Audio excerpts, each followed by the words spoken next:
The most thrilling, spine-tingling series ever. From the pages of R.L. Stein's best-selling books, And the screams go on forever and ever. We now return to Goosebumps.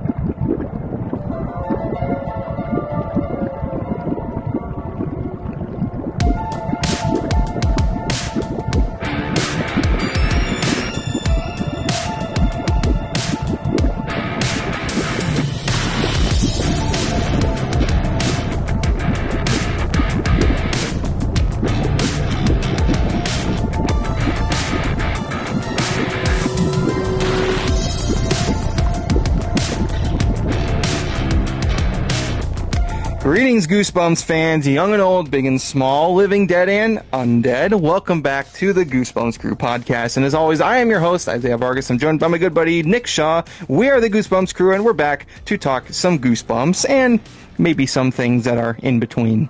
As always, if this is your first time joining us here on the Goosebumps Crew Podcast, I want to sincerely welcome you all. If you ever have been a fan of the Goosebumps series of books or the monster franchise those books spawned, I have a feeling this podcast is going to be right up your alley, because I always say, me, Bjorn, and Nick are some of the biggest Goosebumps nerds on the entire planet. We talk about Goosebumps for hours on end, and that's exactly what we do here on this podcast. Every week, got a brand new episode talking about everything Goosebumps, whether it be the books, TV shows, movies, video games, merchandise, whatever it is. If that's Goosebumps in the name, we're going to talk and talk and talk and talk about it so much, you're going to want to rip your ears off, because you don't want to hear about Goosebumps no more. So with all that said, if you end up liking today's episode, make sure you like and comment. If you're watching us on YouTube, subscribe to our YouTube channel, hit that bell notification to get updates when new episodes go up every Wednesday at noon Central, 1 p.m. Eastern. If you're just dying to get those episodes early, however, don't worry, you can catch the audio-only versions on our audio platforms. We're available on platforms such as Spotify, Apple Podcasts, Amazon Music, iHeartRadio, or wherever you get your podcasts. And of course, you can follow us over on social media. We're available on Instagram, Twitter, TikTok, and Facebook, as well as our new social medias over on Blue Sky, Tumblr, and Threads. You can also follow Bjorn and Nick at Goosebumps Aussie Fan and Shawn, respectively, to their social medias and their YouTubes. All those links are in the description below, so check them out. Join the Goosebumps crew today, become a crew member, and we thank you in advance, as always, for your support. Now, as I said, we talk about Goosebumps a lot here on this podcast, but sometimes we got to branch out a little bit. We got to talk about some of the other things that kind of wiggled their way into our childhoods that were horror related. And, whether or not it's, a show that's meant for younger audiences, or if you were 5 years old and started watching R-rated horror movies, the second one, I would question what your parents were doing at that time, but but whatever the case, everybody's had a brush with horror at some point, and there's always new horror fans coming into the mix, coming into the genre, and most of the time, it's through those experiences they have when they're younger. And there are many instances where there is a show or a movie that is horror-centric, but is not super gory or super violent. It's a little more on the safe side, but still on the spooky side of things. Now, we've done episodes in the past talking about shows like horror anthology shows. We've also talked about, other shows that sort of influenced Goosebumps or were influenced by Goosebumps in that sort of sense. Today, we're going to delve back into the world of gateway horror, but before we get too deep into things, I want to introduce both of our special guests here tonight. First off, I want to welcome back our friend Horror4Kids to the podcast. He's been on here, I believe, twice before. Horror, how you doing tonight, man? Doing good. Love being on the podcast, guys. Thank you so much for having me. It's always a blast chatting Goosebumps and all the spooky things from our childhood. Absolutely. And hey, if we ever have to talk about anything spooky from our childhood, I don't think there's anybody that we could go to other than you, my friend. Thank you. Absolutely. And also making his first appearance on the podcast, somebody who I'm actually familiar with because he's part of Channel Awesome, the group that inspired me to want to get into online video creating. It is Mr. Walter Banasiak of Channel Awesome. Walter, how you doing tonight? Great. Thanks for having me, man. Really looking forward to talking about this stuff. Absolutely. Now, Walter, you've been a part of Channel Awesome. You've done your own shows such as Awesome Comics. You've done marathons of reviews such as Batman, where you review every episode of Batman, the animated series, as well as Twilight Tober, where you review every episode of the original Twilight Zone. And of course, you had supporting roles on the very popular internet show Nostalgia Critic, which is hosted by Doug Walker, a show that I am very much familiar with. So it's a very great pleasure to have you here today, because you've also talked about many sort of gateway horror shows, including Goosebumps and Are You Afraid of the Dark? Would you say a lot of these shows sort of had an influence on your career and sort of your love for film and the medium in general? Absolutely. I mean, I think a lot of the things that like strike you when you're younger are the scary things that you watch, right? Goosebumps and Are You Afraid of the Dark are definitely the top two things that I think of first whenever I think of like horror gateway type stuff for younger kids. And they're still popular. I think a lot of people who would watch them now would still get into them at a younger age. So it's good to see that they're multi-generational at this point. We're getting different versions of them for both of those shows. So that's kind of where it started for me. And then I have a couple that we'll talk about when we get into our top fives. Definitely. And, as I said, we always talk about Goosebumps and how unbelievably influential it was. But we got to give some, highlights to some of the other shows that sort of treaded the lines of scarring us for life when we were younger. Now, of course, we do got to give mention that Goosebumps is among the top of this list. If we were to recommend any show that you could introduce to a younger audience or just watch with the family, Goosebumps, the original 90s show, is definitely up there. It is classic, spooky fun for all ages.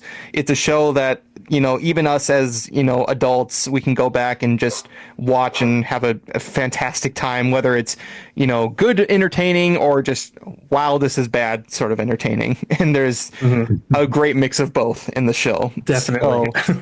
So, For sure. But we're going to give highlights to some of the shows that we feel are great recommendations for anyone who's looking to get into the horror genre. If you are a parent and you're looking to introduce some shows to your kids, or if you're just looking to sort of dip your toes in, you don't want to go into like the straight slashers and the paranormal thrillers, something like that, just to sort of ease you in. Some people aren't ready to watch, what was it, Child's Play at 8 for you, Nick? I was a little younger than that. Yeah, see? Yeah. So some people are built different. Let's just say that. So what we're going to do today is our top 5 gateway horror shows and movies that we recommend to new horror audiences. Now, this is just our opinion. If you have any shows that you recommend personally, leave them in the comments down below. We'd love to see what you guys personally grew up with and all that. It's always interesting to see what shaped who and for what reasons. So we're definitely going to find out what influenced us. So we might as well go in order. So let's do this. Me, Nick, Har, and Walter will go from our top 4 to our top 5, 4, 3, 2, 1, and we'll give a little bit of discussion. Now, starting off with my number 5. This one is a show that I watched. I remember it was airing when I was getting into Goosebumps. And I remember while I certainly enjoyed Goosebumps more, it was a show that I just can never, ever forget because of how much it pushed the boundaries. So my number 5 is going to be R.L. Stine's The Haunting Hour, another R.L. Stine show. The Haunting Hour is basically, if you want an actual modern Goosebumps take, nothing that's like a continuing story like we've got with the Disney Plus show. If you want a true blue kids horror anthology set in the modern era, The Haunting Hour is where it's at. And The Haunting Hour is unique because I think it is legitimately scarier than Goosebumps. The Haunting Hour deals with a lot of the same themes, evil dolls, clowns, ghosts, zombies, that sort of thing, but it's a lot darker, and a lot of these episodes don't end very well, especially for the main characters. In fact, for a channel like The Hub, which is what it was airing on, at least in the US, and the sort of programming on there, it's honestly a miracle that a show like that got past the censors, because there are episodes where kids die, where their fates are left ambiguous, but it's probably inferred that they die. And just all around scarier, darker themes. So I feel like if you want a modern Goosebumps that even sort of ups the ante a little bit, I would personally say The Haunting Hour is my number 5. Yeah, I've heard a lot about The Haunting Hour. I've seen like one episode, I think. But like my younger cousins were big into Goosebumps when they were younger, and they got into Haunting Hour when it was on and airing. That's something that's kind of like one of my blind spots that I wish I could check out. So that's another recommendation right there. Definitely. I definitely recommend Let me just it. go on. Oh, go ahead. Sorry. Sorry. I didn't mean to cut you off. I just wanted to say, let me go on like official record in saying that The Haunting Hour is by far the scariest kids horror anthology of all time. Mm-hmm. There's nothing scarier than it. Like, honestly, like, there's nothing scarier than it. There are like truly episodes where, as you said, like kids die, like straight up. Like, it's not even like implied, like they die. I remember just a couple off the top of my head. There's one called RV where this girl's whole family gets into like a car crash and they all die. And it's really horrifying. By far, it's one of my favorite series, but I don't have a problem with giving it the title of scariest of all time. Mm-hmm. Another one I can definitely recommend because it messed me up something fierce was Mascot. That's definitely the one you hear a lot, and for good reason. It is a very dark, probably one of the creepiest, darkest endings in the whole show. I won't spoil it for anyone who has not seen it. I will say check it out. It's a great episode. It will leave you creeped out by the end. So, but yeah, Haunting Hour is my number 5. Nick, let's move on to you. Well, I'm trying to figure out how to do this in a not so much like ranking as far as like I think this is better than this one. Probably just go in the order of like the oldest one I can remember, and it was a cartoon. Besides Scooby-Doo, of course. I mean, Scooby-Doo is probably on somebody's list here. That was too obvious. One person. So I know at least one person. So Scooby-Doo was on mine too, but that's regardless. So number 5, I don't know if anybody remembers My Pet Monster, but I remember. Yeah, I loved the kid. It was good. I was brought up in a house where child's play was around when I was 6. So you know what I mean? It's like not scary to me, but like it's a very, I could see where it would be a very gateway centric horror for some kids. Not so much the cartoon, but if you guys ever watched the movie, like that had Colin Fox in it, who we all know as, the shopkeeper from The Haunted Mask. He was Tommy Boy, a bunch of other things. But he played Snyder in that, which was a museum curator. And he was obsessed with these statues of monsters that were said to bestow power upon someone who they felt was worthy to have it. So he's obsessed with this kid, Max, who ends up getting that power. And the whole time trying to figure out capturing him and how he did it and getting that power for himself. So got this creepy guy kidnapping children, putting them in dog cages and a bunch of other things. It can be scary, I would think, for some kids. But I loved it. It's something I recommend. I mean, it doesn't hold up probably as much today as it did back then, but not a lot of things do, to be realistic, when times change. But I still think it's a great start. Well, the funny thing is, I know about My Pet Monster because, funny enough, and I don't mean to bring this back to Doug, but it's because of the Nostalgia Critic review that he did of it. It was one of his earlier ones, but I remember he hated that movie. Yeah. In fact, actually, I think that was not great to a lot of people. I remember watch it later. Review that ended with him calling the director, and he got so depressed because he got called out that he did the first commercial special. So it's like he got so depressed because the director of My Pet Monster called him out. I mean, it's gonna happen with his reach. I mean, he's gotten called out a few times. So. Yeah, it's always funny. It's always funny. It's funny. That's good. It's definitely a very sort of goofy movie. In a sense. So I would say if you do like the cheesier aspects, I mean, you probably couldn't get better than that because it's a very cheesy movie. See, to me, it's as a kid, I loved it, but I rewatched it as an adult because it is on YouTube. It never came out to DVD or Blu-ray or anything yet, but so it's only on VHS. But it is on YouTube. You can watch it. I did rewatch it. Does not hold up, sadly, to me. But still, I remembered everything, the nostalgia to it, because the girl who played Max's sister, and I can't remember his sister's name right now, but she later went on to be like Lunette was it Lunette and Molly, the Big Comfy Couch? Yeah, I had to the think Big about Comfy the song Couch. first. Oh, wow. Yeah, she went on to play that. I think she voiced April O'Neil in the Teenage Mutant Ninja Turtles. She's done a lot of stuff. I mean, or was it Jubilee? Oh, it was Jubilee and X-Men. That's what it was. Jubilee and X-Men. That's quite the resume. So she's done a lot of stuff. Yeah, she's up there. But it's amazing when you see that, because you never know that as a kid. But sadly, it does not hold up. It's pretty rough. Most things never do. Horror, what do you got for your number 5? Number 5, I've got Courage the Cowardly Dog. That's a great pull there. One of Cartoon Network's gems, right? I mean, the show is just like pure surreal horror.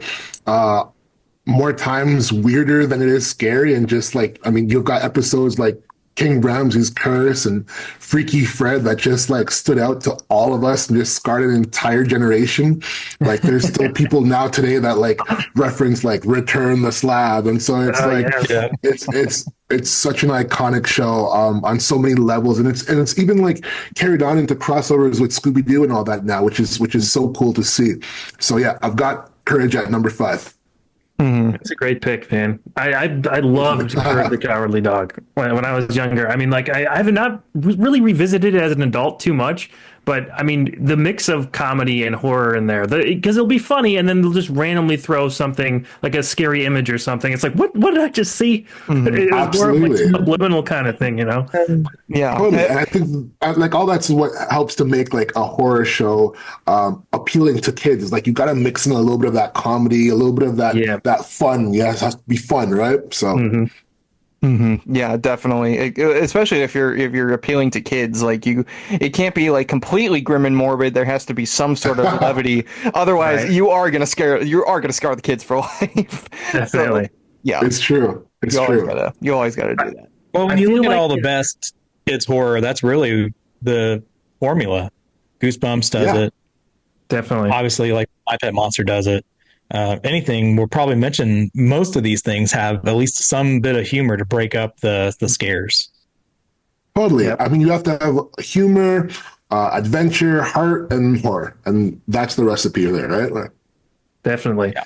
I think that era of Cartoon Network, you can't not have Courage the Cowardly Dog. It's Dexter's Lab, Courage, Powerpuff Girls. Yeah. You know, like Courage has to be in there. So I mean, it's important in that respect as well. I don't have it on my list, but I do want to give very quick mention to Billy and Mandy, because that was a show I loved growing up.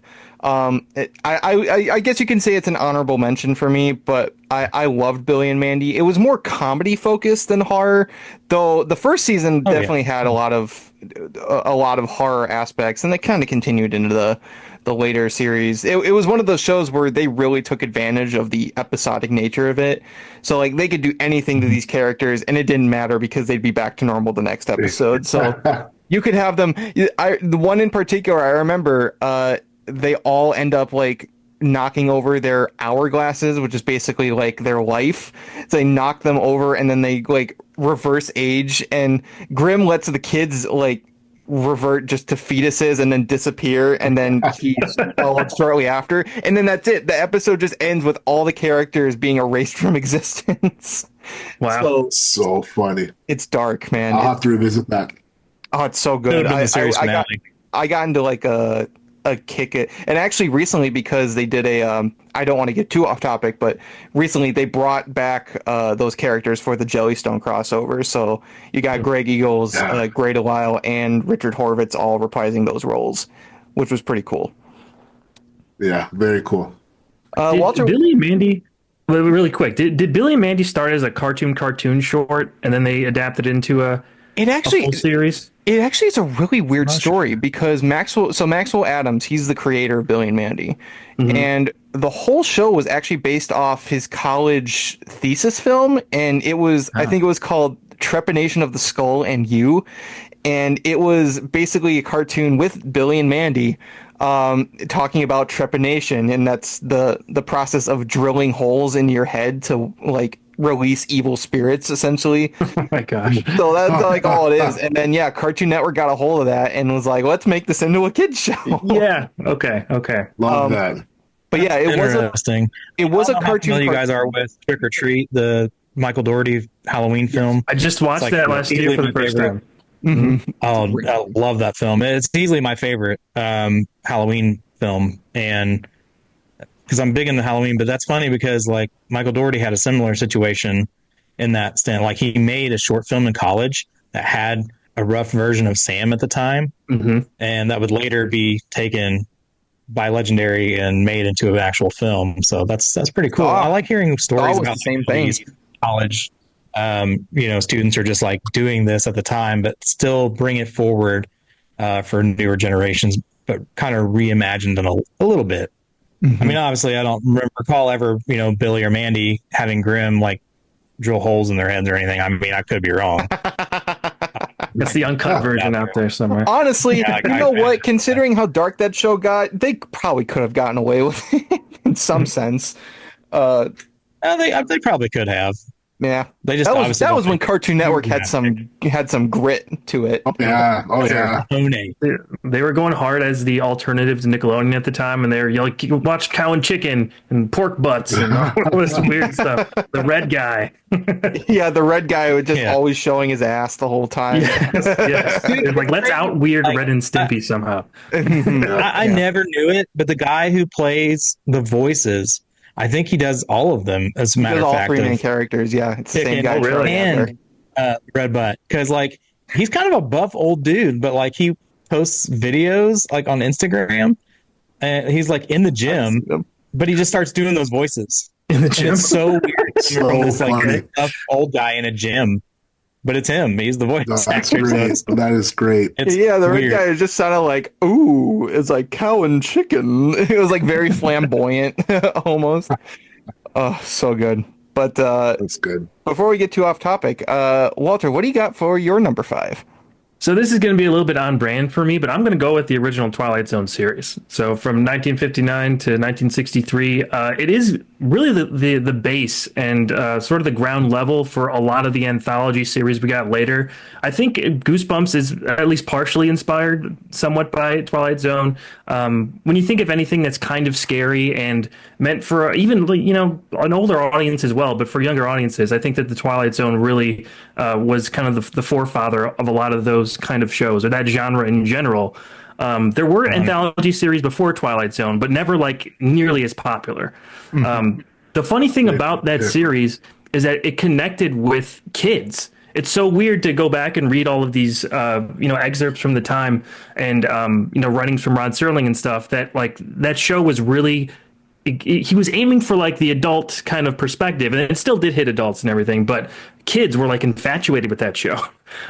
So I think it could be a little bit difficult to introduce to kids now because, black and white photography or cinematography can be a turnoff for a lot of younger audiences, even like older audiences, people my age. Sometimes I'm not going to watch that because it's in black and white. Well, number one, it's your loss. Number two, you just gotta get over that. If you are going to introduce a kid to this, I mean, I would say maybe like 8, 9, 10 would be a good way to get them into a few of the episodes. Watch it with them, and I think that could be kind of a bonding experience, and also the black and white can add to the creepiness of it. And I think it does like make things age a little bit better on the scarier side of things, because it's shot in an old way. It's, old film. Like there's just something creepy about the tone of everything. There's not every episode of the Twilight Zone is scary. I mean, there are very heartwarming episodes of the Twilight Zone. There are like social commentary episodes of the Twilight Zone. It really is a wide-ranging series.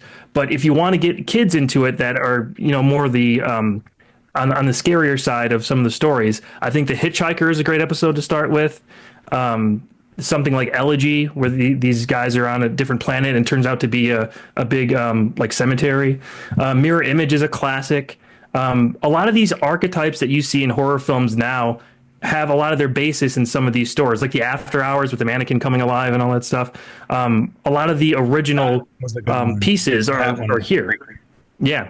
So Twilight Zone, I feel like that's a home run. If you can get kids into it, like you gotta like kind of guide them in a little bit. But once they get hooked, I think that this will be a great sort of way to start them off on the genre. That you hit the nail on the head, because I was the same way, and my grandparents used to love, there used to, I don't remember what channel it was, but there used to be like 24-hour, I think, New Year's marathon of Sci-Fi. Twilight Zone. Yeah. On Sci-Fi. Yeah, that's it. So like there would always New Year's Eve, it would just be nonstop Twilight Zone, and I would just be mesmerized. And that's from a time, because this was the 50s, like this was early TV. But it comes from an era of horror that was not reliant on, gruesome special effects or, stuff like that. It was very much based on, journey into the unknown, paranormal suspense sort of things. And a lot of Twilight Zone episodes focused more on the suspense rather than like the flashy sort of effects. And it's funny because Twilight Zone, and we should clarify, we're talking about the 1950s version, because there's been other Twilight Zones. There was one from the 80s, which I hear some people really like. Then there was one from the 2000s, which Forrest Whitaker was the stand-in for Rod Serling. And strange hosting choice. Exactly. It was just like, how do you go from Rod Serling? And look, I like Forrest Whitaker, but he's just doing Forrest Whitaker. Like he's not he's not Rod Serling. Let's just say it like that. Only one. And then good actor. Maybe it was just the eye thing. They were like, it's kind of weird. Let's throw it in creepy. here. Let's throw him on there.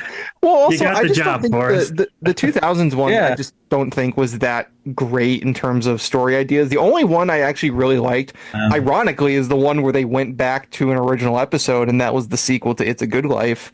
Everyone talks about that. That's like the one standout from that series. It's the only one that feels like it has, connection to the original series, ironically, because it's a sequel.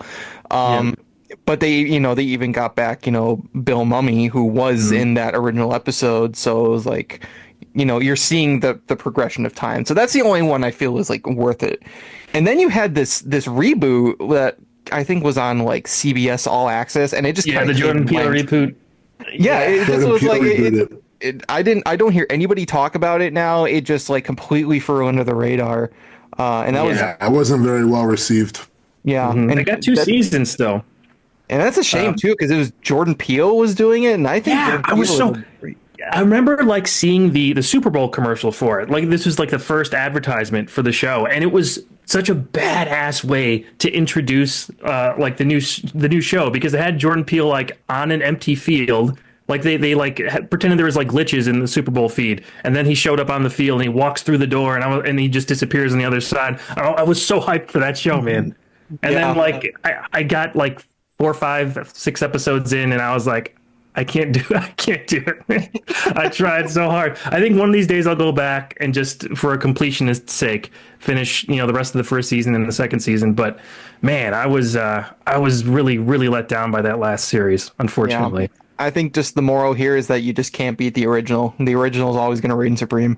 It's tough, and you don't have Rod Serling. I mean, like, he's the guy who made everything. He didn't write every episode or anything, but I mean, he was the showrunner. He wrote 92, I think, of the original 156 episodes. I mean, like, he was the force behind it. And without him, it just doesn't feel the same. Yeah. And all the reboots, like, had to have some sort of, like, a reference to Rod Serling. But it's like, at that point, you know what you're missing. You know what the key ingredient is, and it's missing. So it's like, unless you can find a really good way to bring it back, maybe don't. Right. Might just leave it lie. Yeah. But see, that's objectionable, though, because to them, they may have thought, this is great. These are great ideas. Oh, yeah. No, this is just they're not trying to reinvent the wheel, but they're just trying to make something flashy for a newer generation. And sometimes that doesn't work out. Take Creepshow, for example. I love the films. In the show that ended up on Shudder, actually, it was really good. Like, at least I enjoyed It's it. really good. I love that show. Right? So, I mean, you can get home runs. It just, I think sometimes that you just have to have those people that know the source material where it came from to kind of keep it still in the same The closest lane. we'll ever get to a new Sometimes, Tales in the Crypt. this is what we talked about with the Goosebumps Disney Plus show too. We give the new season, a rating of maybe like, 6.5, something like that. But as a Goosebumps show, we only gave it like a 4. It was very low on the score of what a Goosebumps show is. Unfortunately, I think that's just what happened with Twilight, man. I think they tried to just go too far off the rail. Not Twilight the movies, not Twilight the vampire movies. That's actually my number 3. So no. Yeah. That was my number 1 actually. So if you're not Team Jacob, okay, you ain't coming back on this podcast. God, remember when everybody? One more thing before I get to my number 4, but remember when everybody was, complaining about Robert Pattinson being Batman because they were like, oh, he was the Twilight guy, and then that movie came out and everyone was like, honestly, I think he's my favorite Batman. He's so good because people forget he is an insanely talented actor and he's unfortunately bogged down by the reputation of the Twilight movies. Yeah, he still hasn't gotten that stink off him, I think. I mean, like, it's still, even though he's done Batman and like the Mickey 17 movie that's out now and everything, I mean, like, there's still it still lingers on him a little bit, unfortunately. It's unfair to him. And I tell you what, like, anybody who had doubts about him being Batman and just comparing it to Twilight, how many years ago was that though now? It was a long time ago Like, now. actors grow if you stay in the business and you work on your craft. Because then he did a movie with Willem Dafoe before this. Batman The Lighthouse, job. right? The Lighthouse. The Lighthouse is crazy. Watch that. So good. Hey, you want to talk about black and white That was adding to a NFL. movie? The Lighthouse. Absolutely. I was gonna say, and that was agree. a great use of black and white. And I mean, I love Willem Dafoe anyway, so I'll watch pretty much anything that dude's in. Yeah. But Pattinson killed it in that, and I was like, oh my god! I was like, some of the stuff he did in that film made me think, yeah, this dude could totally do Batman. He'll be fine. He's got range for sure. Waiting for that damn sequel. Yeah. When's that going to come out now? It's coming. Well, he just said is like, I'll be 27. Funny enough, we talked about Giancarlo last night, but there's rumor that he's going to be playing Mr. Freeze, so that's interesting. Oh, What? glad- Giancarlo Esposito, is that what you said? I think so. Yeah, Oh, wow. Yeah, I've heard I even heard like people wanting the Court of Owls, and I'm like, that would be really interesting if they did that. Everyone keeps saying that, yeah, because that's more of a modern Batman tale that they could adapt. I could see that. It just please. I think it's just too Please don't do early. the Joker again. I want to see anybody else do Joker. Batman. They did such a great job with the Riddler. Like, do something other than Yeah, I loved. We're getting a their Clayface version of movie. Riddler. Yes, We're getting a Clayface solo movie's movie. coming I'm out, excited yeah. about that. please give Clay. Yeah, I heard about that. Yeah, That's long overdue. We needed Clayface for sure. Definitely. I know they keep trying to go for this realistic route of Batman, but I think that's why I liked it about the BVS version of Batman. That was very comic book esque. But I mean, like, Ben Affleck, in my opinion, killed it. I think he just sadly just got screwed out of his movie. It'll never happen, I'm sure. But he was a killer Batman. But the thing is, they were going in that universe because you had Killer Croc, who showed up in Suicide Squad. Right. Which was an okay version, not the version I would have liked, but it wasn't terrible. I would have just liked to see more interaction with Batman and some of those types of villains in that universe. So I'm hoping that we'll get that going forward, but who knows? I don't know, man. With James Gunn at the helm now, I'm not super. We'll see. I mean, I'm wearing a Batman Beyond hat, so I mean, like, I know, which I love. Please get a Batman the DC Beyond. animated, like Batman Beyond, Batman animated series. I'm a big Conroy fan, so me too. like man. love all that, man. Love I have a huge Kevin collection Conroy. of animated series. Yes. So trust me, I loved the hat. It was the first thing I noticed when I popped on here. I was like, oh, shit.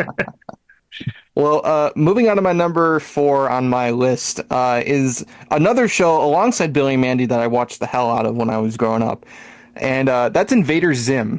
Invader Zim, I love that show, and it honestly, that is a show that is even more darker than Billy and Mandy. I mean, you have kids getting their eyes ripped out. You have, you have episodes where they just kind of like, I remember the bologna episode where they turn themselves into bolognas, and that's just how it ends. Like, they can't cure themselves. There's no hope. Like, they're just stuck like that forever. And even the Christmas episode, like, Santa Claus is turned into like a giant spider demon that comes down to Earth every year and tries to kill everybody. Like, it's so messed Imagination. up. Mm-hmm. Well, and at the that just makes me think of Futurama when they had the Christmas episode with Santa Claus that would like try to kill people. Yeah.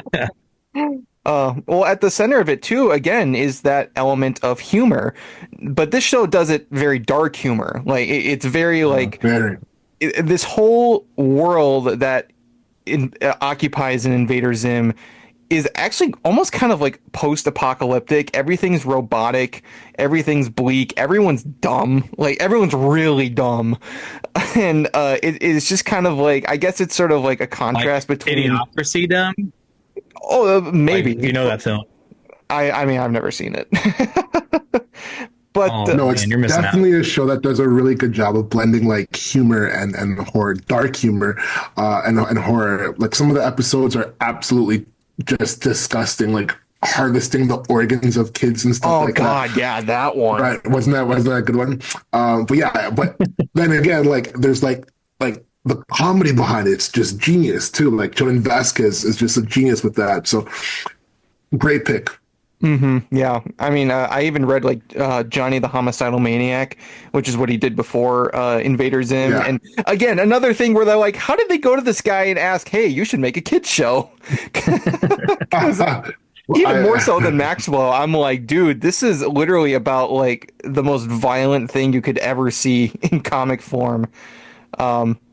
But now, no, Invader Zim was so great because you would have like, again, the harvesting organs of children, and then you'd have an episode where it's just Zim eating waffles with Gurr, and this like a bunch of crazy shit's happening. It's a quirky show. It is. Sure. It was always just so fun. Every episode was something new. And again, it's an episodic show, so it doesn't matter what happens to the characters at the end. You don't need happy endings. Everything, the whole world could blow up and the next episode would be fine. So right, everything resets. It's so true. It's so true. Actually, I just posted a clip from that from Invader Zim yesterday. The poop dog one? Yeah. Who are you? Who are you? Who are you? I love the video that they show in class is like, so $100 you'll get a adhesive medical strips because they couldn't say Band-Aids, so they had to actually like in post put in just the robotic adhesive medical strips. No, it's cool. It's comedic genius through and through. This guy Matthias replied in like to the post and said that like you're welcome and that he worked on the show. And so I was like, what did you do? And he was like, I was Jordan Vasquez's like right hand, his assistant. So I'm gonna ask the guy like a bunch of questions now and see like what he knows because it's super cool. Yeah, you got all these interviews falling in your lap lately. I'm telling you, yeah. No. This is just like a weird streak of luck, but hey, I will take it. All right, take it, man. Yeah. You never know. Buy a lotto ticket while you're at it. Yeah, I know, right? Why couldn't lotto numbers, God. But so Invader Zim, I mean, if you're looking to get into something, it was a Nickelodeon show, definitely the darkest, right up there with Ren and Stimpy. I would definitely recommend that as my number 4. Nick, what do you got?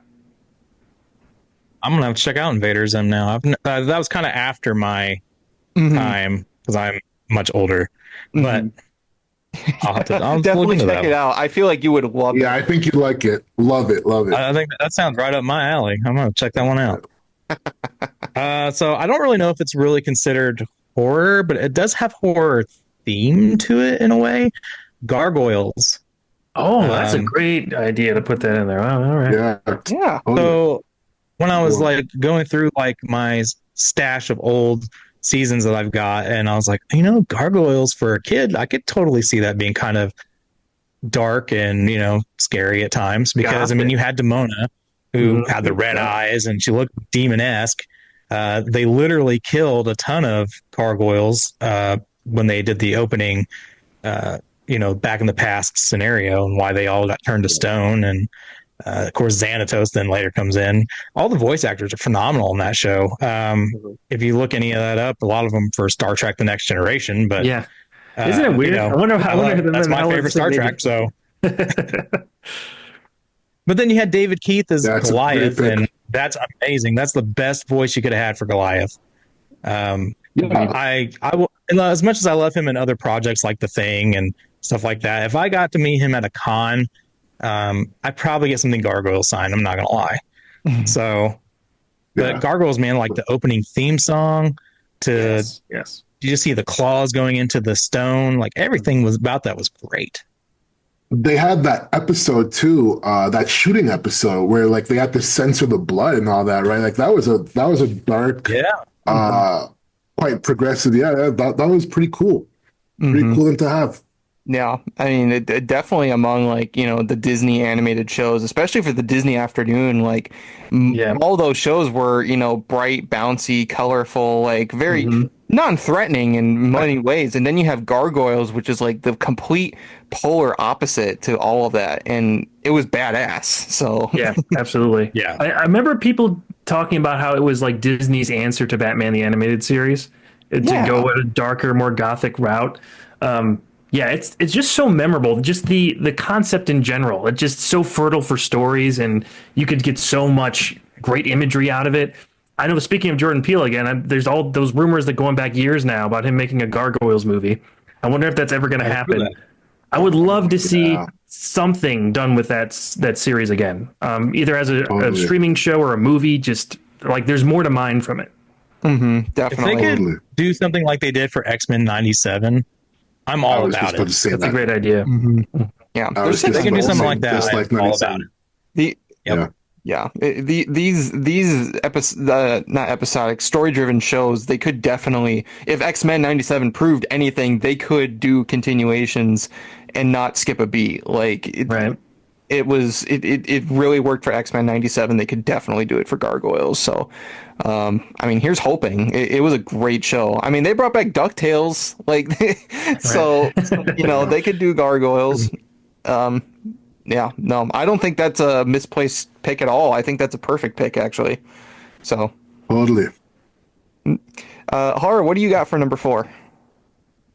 Number 4, I've got a show called Martin Mystery. Now, I'm not sure if you guys have heard of that show before. It started off as an Italian comic, and it got adapted as a Canadian cartoon. Essentially, it's a brother and a sister who are secret agents, and they work for this secret agency, but they're in high school. And every day, the top agent, whose name is Mom, calls them up to remote parts of the world or just weird parts of the world where there's some weird stuff happening, and the show tackles everything from creature features, supernatural, sci-fi. It's got one of the most horrifying depictions of Mothman that I've ever seen in a kid's cartoon, and just every single episode is just nonstop horror. It's actually fantastic, and I wish more people saw it, but it's super. I think there's full episodes on YouTube, but Martin Mystery is one of my favorite kids cartoon horror shows for sure. Interesting. I haven't heard of this before, but actually I'm looking at it right now. Maybe I've seen it, and I probably just never connected the dots.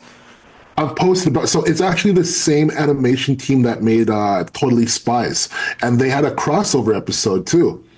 That might be where I'm thinking about it, because it looked very similar animation-wise. Because I did know about Totally Spies.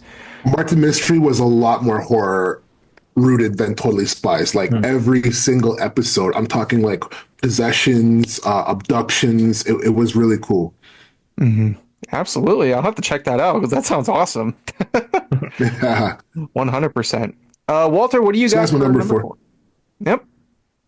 So I have to put this in here. I've got to put in Are You Afraid of the Dark? I don't know if that's sacrilege on Goosebumps. Hey, I knew it was going to come in at some point. But I mean, if I love Are You Afraid of the Dark? there's so many actors from Goosebumps who did Are You Afraid of the Dark or vice because versa. they're both Canadian even had, productions, right? Yeah, Right. Practically sister series. It was a small pool back then. Speaking of pool, we had Marcel Jeanin, who played the pool monster in the pool famous zombie episode. Yep. Yeah. He came on our show and he did a whole interview with us. Like that was That's so far has been our only non-Goosebumps related episode. Wow, I gotta go back and see that. We hope not the last. Of course, you gotta do that. We want to do some more in the future, but yeah. So we got plans for some more, but yeah. So you picked not a Dark sacrilege is your number 4. What about that show did you like personally? You know, when I think back to like those times when I was younger, I mean, I always think of the intro to Are You Afraid of the Dark with the creeping door, with the empty swing. There's something about like the absence of people in that just in the introduction and the music, and you're seeing that doll in the attic and everything. It just perfectly encapsulates what you think is scary as a kid, or what I thought was scary as a kid. Just no one's around. There's no one to take care of you. You're just a little kid. I mean, like what's behind this door? What's in the attic? I mean, it's just like pitch perfect. It nailed like the mentality of a kid at that time. And going back to watch, I did revisit these episodes as an adult, and some of them are goofy, kind of like, where Goosebumps gets goofy sometimes. But I think Are You Afraid of the Dark does get pretty dark sometimes. There's the episode, I think it's A Tale of the 13th Floor, that still freaks me out. I mean, I had nightmares. I still remember the nightmares that I had as a kid about with like the faceless alien. I mean, that was an episode that ended on an unhappy note, where one of the kids is one of the aliens. It's just crazy. It's something you wouldn't think about as a kid. So it still has that aura to it that I think kids would still connect, and it goes across generations. This is a great one, I think, to introduce like either your kids to, or family members to watch together. I think they got to be in a specific age range, though. I think it's got to be like 9 to like 13. If you introduce them to it like after that, if they're like starting high school, it's going to be too late. You got to get it like that sweet spot. So, but I mean, there are just like some really terrifying episodes of that show as a kid. Like when you think about it as a kid, Tale of the Night Shift with that vampires, like one of the creepiest designs. It's a kid show. Oh my god! Yeah, just the idea of a vampire being in a hospital and like just seeing all the people turn into vampires, and they show like the neck bite with the blood on it. Like they weren't afraid. Mm-hmm. Same thing with Midnight Madness. That was another vampire doing a cable show over a network television show. That is true. Like we talked about with Ron Oliver. When he was on, he had directed some, or written some, or both. I can't remember, for Are You Afraid of the Dark, as well as Goosebumps. He directed Ghastly Grinner. But he okay, so he did direct. I thought he wrote that too, but I think he did both. But he did the Tale of Dead Man's Float too, if I'm not mistaken. That's how him and Kai had met. A legend. Oh my god, that's a great one. Yeah, he did Welcome to Camp Nightmare with Kai, and then he ended up doing that same Tale of Dead Man's Float with Kai as well.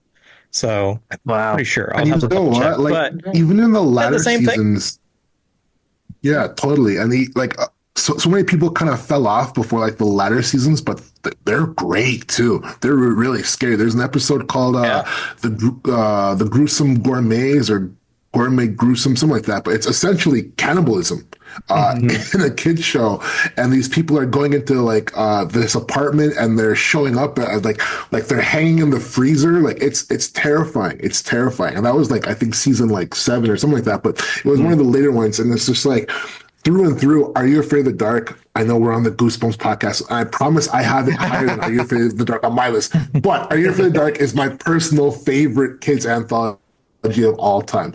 I do say Goosebumps is the greatest, but Are You Afraid of the Dark for me is more like the personal favorite for sure. Right.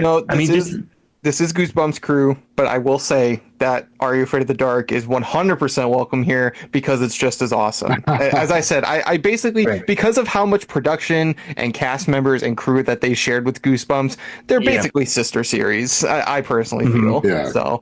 Yeah. Yeah, and that's it's a funny good that point. you said the Midnight Madness because I interviewed the creator of the show, and he said that that was his favorite episode. So that's pretty It's a special. great one. And I love how it ties back to Nosferatu, the original like Yeah. silent film. I mean, it's great. I mean, if you like going to the movies too, I mean, like that's just like a perfect way to kind of incorporate a horror element into that. But yeah, I mean, we're talking about like Tales of the Dead Man's Float, the Fire Ghost. I mean, like they're so great. Like the designs of the monsters and the ideas of them are just so memorable. Like they're hard to forget. And like that's why we're still talking about them years later. Even if like the episode around the villain wasn't the best, like the kids are never really written that well or whatever, but it's the concept of the monster. Don't stare into a flame for too long. Otherwise the fire monster is going to show up. I mean, like that's hard to forget. Ghastly Grinner, of course. My goodness, I feel like that episode is not the best, but that design is so scary. Oh Yeah, that's like scary. my favorite episode. As much as I love like Tale of Dead Man's Flow or what's it called, Laughing in the Dark. Laughing in the That was dark, another Zebo. I really enjoyed. Yeah, Zebo. What about Tale of the Ghastly Grinner? You know, that one had Amos Crawley playing the main character in that one, but the design of that jester, like the Ghastly Grinner, was just crazy, and the way that the actor portrayed that And the for a jello, kid show whatever coming out of his was mouth. insane. Yeah, the shiny goo red. that I remember the coming shiny out. red bicycle was like really creepy because of just how like the go. Yeah. And it was a dark episode because it was about a kid It was dealing a with the dark death of his episode. friend, and like he's being haunted by his ghost, and that's like it's not only scary but it's actually kind of tragic. There are totally. several. I mean, the Tale of the Prom Queen, like that's a classic Prom kind of Queen, love that one. Frozen kind of Ghost. story. Yeah, Yeah, like Resurrection Mary kind of thing. But like Tale of the Crimson Clown too. I mean, like we can go on and on about this. Tale of the Dark Music, which people don't talk about as much. Yes. Creepy. It's still creepy. Dude, he kills the I think it's bully just the at the doll end. for He me feeds that it to the fucking I know. monster at the end. The angel doll thing, and it's a full size doll. The doll thing. Something about dolls. That's why like mannequin horror is also, I think, very popular. Just something about mannequins. Yes, it's this uncanny valley thing where like they should be moving, but they're not. They know something. Right. And the thing about Are You Afraid of the Dark too was that it had the Midnight Society, and so you had this reoccurring cast of characters that kids could relate to because they are also kids. And also, it sort of gave every story like that urban legend feel. So it was, you're sitting around the campfire, you're telling scary stories, and then, the bookends at the end. Sometimes sometimes they could be happy, and sometimes maybe they leave a little bit of the mysterious aspect. I even remember there was the later seasons you were talking about. There was a whole 3-parter that was just about the Midnight Society and like them Silver going up Sight, against. right? A real ghost, Silver like a real Sight. supernatural threat. I swear to God, that was that's like a another movie. example of, I think, really good reinterpretation, if you want to say that, or reboot. When Are You Afraid of the Dark got those compartmentalized seasons, like they're all one story, but they're like 8 episodes or something like that. Yeah. I thought those were pretty good, especially that first season with the carnival. I thought that was fantastic. That's the one now I will say that third one was trash, but the first 2 were really good. So, because it's my third one, I was gonna, since we've covered it so extensively, I was just gonna say, just talk about the reboots for me. But yeah, you covered it great. The first 2 I really loved, especially the second one. I felt like some of the scares in the second one were pretty much like on par with what you'd see in like an Insidious movie or a Conjuring movie. To be like quite honest, if they were that intense. The third one I thought was good. I know I might be in the minority. I liked it, but the first 2 were like classics, and they're a great way to introduce kids to horror modern day. If you don't want to show them like the '90s series, it's a great modern day way to introduce them to horror. It was a reboot that came close to capturing the original spirit. Like maybe we have to do this sort of discussion someday, but just in the comparison of the reboots between Goosebumps and Are You Afraid of the Dark, Are You Afraid of the Dark was the example where it took from the original show and it modernized it in a way that made sense. So yeah, definitely I would recommend the reboots. But Are You Afraid of the Dark? I mean, we could talk about it all day, and we will cover it more in the future. We definitely we have to. but I think that's a given pick. I was praying it was going to show up somewhere because it's not on my list personally. I only left that and Goosebumps off my list to highlight ones maybe people don't consider or haven't really thought of before. Because, like Walter said earlier, these are easily the two biggest names in kids horror, probably. I'd have to say is Goosebumps and Are You Afraid of the Dark. It's what even the most common person who doesn't have all that much knowledge, they know those names of those shows. Some of them can even hear the theme song when you tell them the name of the show because they're just so iconic. I mean, Goosebumps theme, while not scary, was a and still to me to the it's a bop, man. I wish they would use it in the new series. I was always waiting for it to come around. They never do it. No. I tell you, I went to a haunted house here near Indianapolis called Necropolis. And when you're waiting in line, they play music and stuff. Sometimes it's a scary music or sometimes it's just music. But at the moment they turned on the Goosebumps theme song, everybody in that place was like, oh, shit. Yes, I know. It's no, man, that's nobody was going to get up and dance. I'm just when Goosebumps bounced, everybody was like, yes. So, and Are You Afraid of the Dark? That, like you guys said, scary song for a kid's show.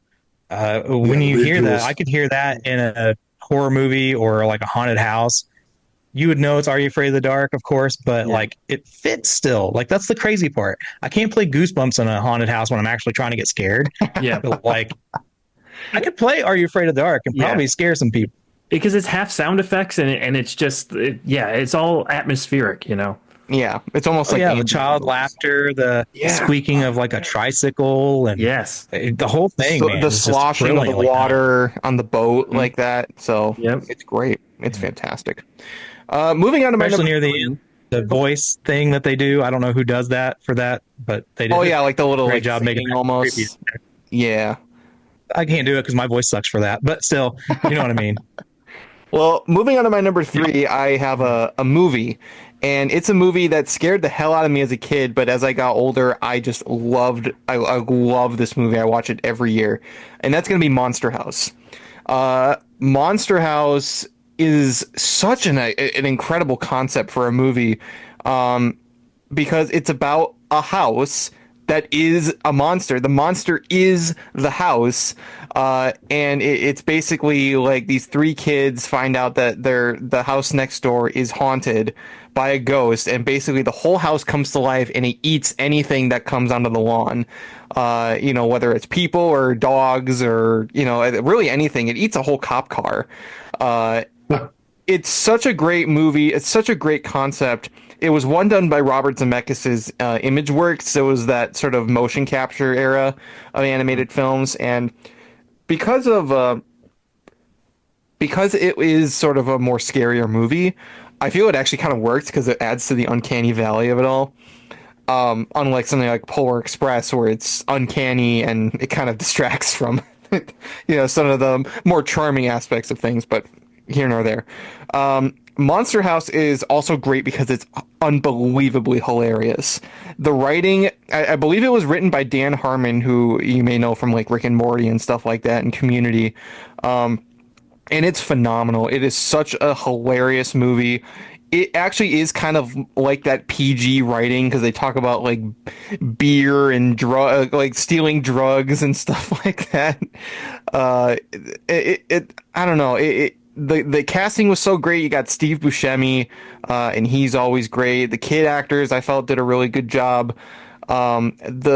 The effects on the house, you wonder how can you make a house come to life, and it's so incredible because you shape the house to look like a mouth.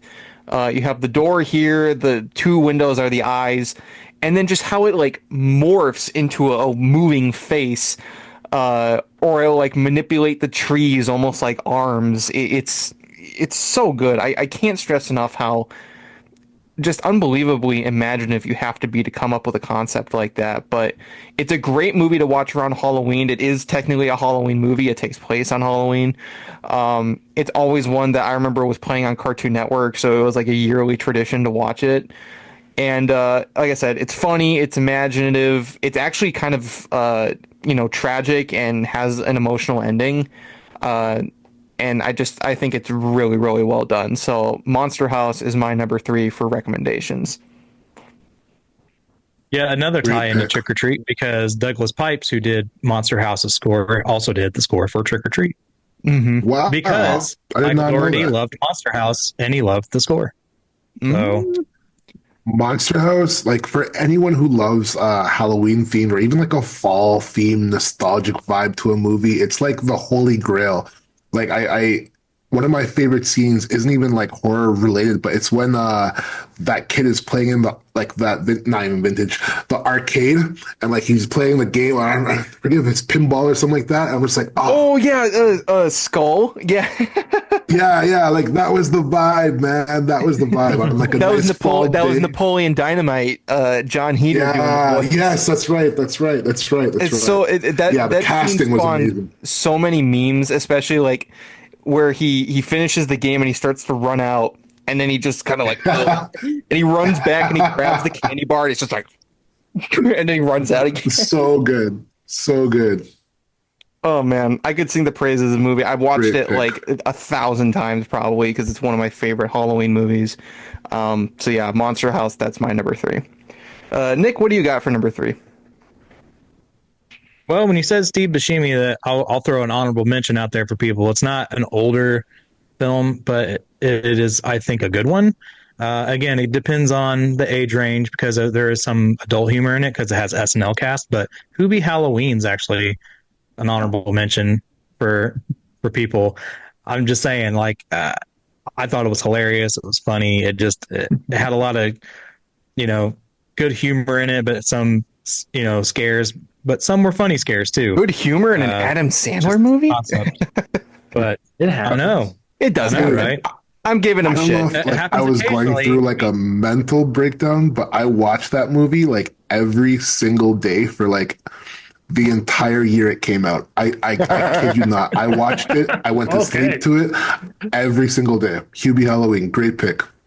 I love it. So honorable mention for that. But actually, my number 3 is Real Monsters. I did not think of that. That is one of my like all-time favorite Nickelodeon shows.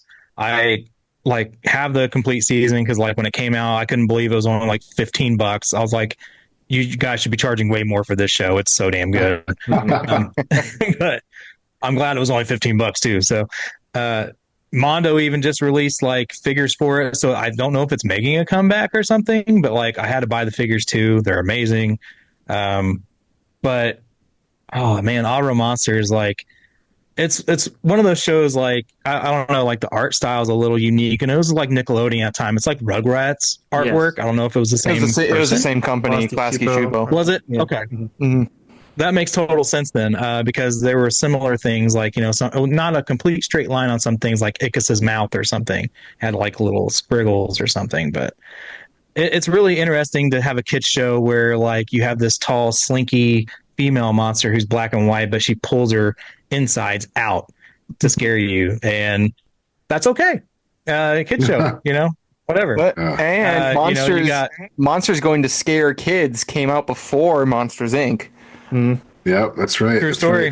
Right. They even had a crossover with the Rugrats too. I was going to bring that up. Yeah, there was a Rugrats Monsters crossover episode. It was a Rugrats episode, but yeah, they did have Ickis, Ickis, Crumb, and Abuina make an appearance.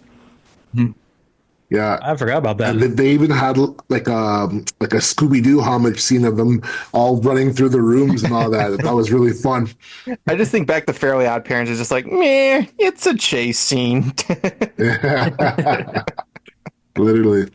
That's a good pick, though. Man, that was a great show. Had some great voice actors, some great stories. I mean, it wasn't all scares, obviously. It had some heart to it for monsters. So it was a really good show, and I'm really hoping it's making a comeback. I don't know if I want like a reboot of it by any means, like they're doing with a lot of things nowadays, but I wouldn't be opposed to having some new merch for it or something at least. Mm-hmm.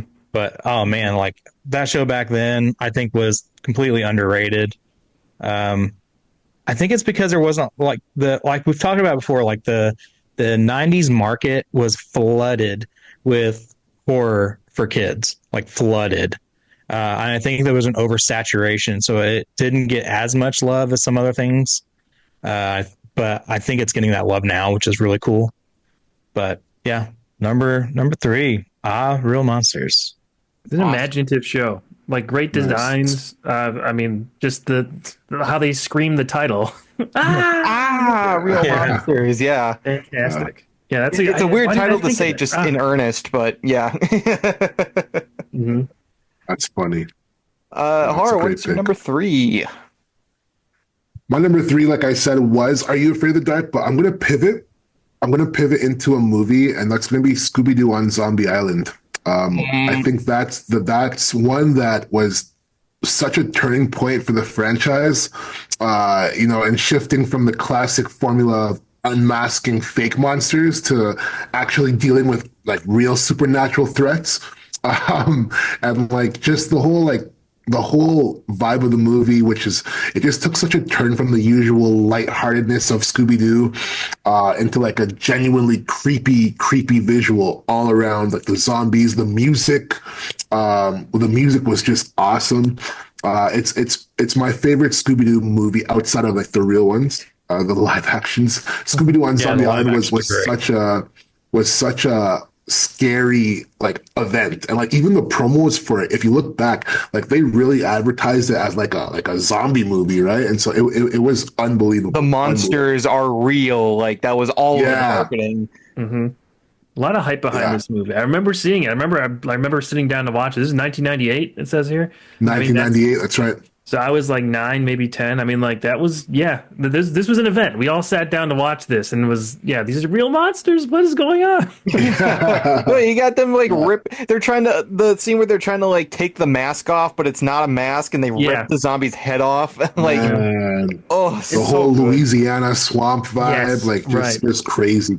It was a great animation studio. It was a Japan studio. Yeah. And they did those 4 movies. So you had Zombie Island, then you had Witch's Ghost, Alien Invaders, and Cyber Chase, all done by the same Japanese studio. 4.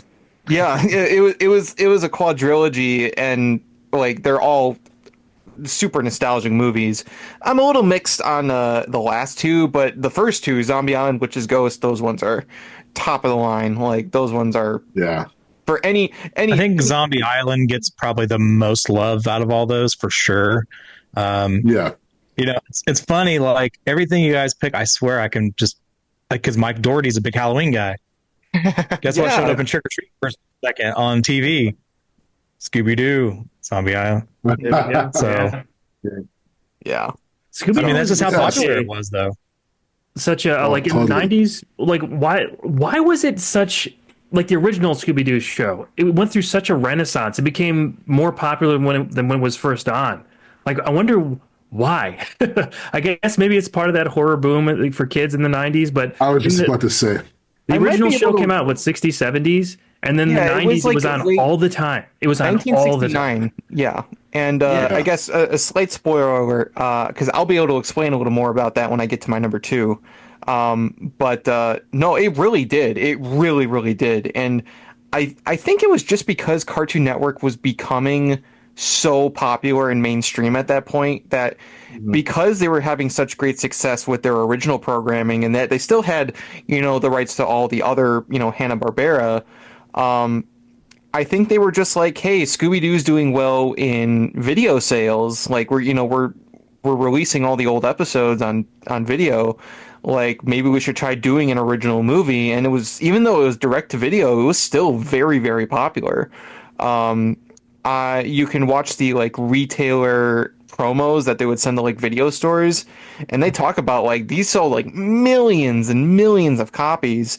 So like it was very popular, and it was a gambit that paid off because Scooby-Doo is a household name. Like he's like one of the most iconic cartoon characters ever created. Definitely. So yeah, 100%. So. Walter, what do you got for number 3? I'm sorry. For number 3, I'm also going to go to a movie. I'm going with Raiders of the Lost Ark, because when you talk about an adventure series that has such an iconic character in it, the things that he goes through are horrific. I mean, especially in Raiders of the Lost Ark. The image that I think of the most is when that wall falls over when they're in that tomb, and it's just all snakes and skeletons and everything, and you see that shot of this giant snake coming out of this skeleton's mouth. Completely freaked me out as a kid, but I couldn't look away. I mean, Indiana Jones is such a likable character, and we talk about how they blend comedy and heart and horror. I mean, Indiana Jones did that, but for the adventure genre. And just even the ending, there's something uncanny about when they open the Ark, and it's how they shot all that stuff is underwater. Like they shot everything underwater with those ghosts and everything, and it shouldn't hold up. But for some reason, it's still creepy. And, you could even talk about maybe like Last Crusade as well. I mean, there's some stuff in there that's pretty spooky. Even Temple of Doom is more of a gross out kind of horror film. But Raiders really struck that chord between the shocking images and just creepy stuff happening around a character that we're fully invested in the whole time. So that kind of sparked my interest in some of that as well about, what if we stayed in that tone a little bit more and then, watching other films and stuff from there. So I think this is a perfect thing for kids to get it, because Raiders of the Lost Ark is one of the greatest movies ever made. I mean, like anyone could still get into it nowadays. And I think that this is perfect to introduce to kids, like they could be 7, 8, 9, even if high school. I think that this is perfect for that, and it could have them go down the adventure route and more of like those kind of movies, or down a more horror route. So yeah, Raiders I think is an easy pick for something like this. I agree. 100%. Oh yeah, the melting face. Totally. Melting face. The most one of the most iconic The things in melting history. face. The monkey brain. Yeah, the Temple of Doom. That always grossed me out. Still the monkey brain. I feel like people don't talk about Indiana Jones as, horror for kids as much as it should be, because there are some really, really great scenes from those movies. Tearing the heart out. I mean, the whole thing, the whole about saving kids. Yeah, I mean that is horrific. That is, I mean, you're pulling somebody's heart out. I mean, come on. Yeah. That's the And thing. then taking them into a fire pit. Like, it's just as bad. It's like, sacrifice. Okay. I mean, it's like, huh? Yeah. Well, that was a time when movies were not afraid to just have some.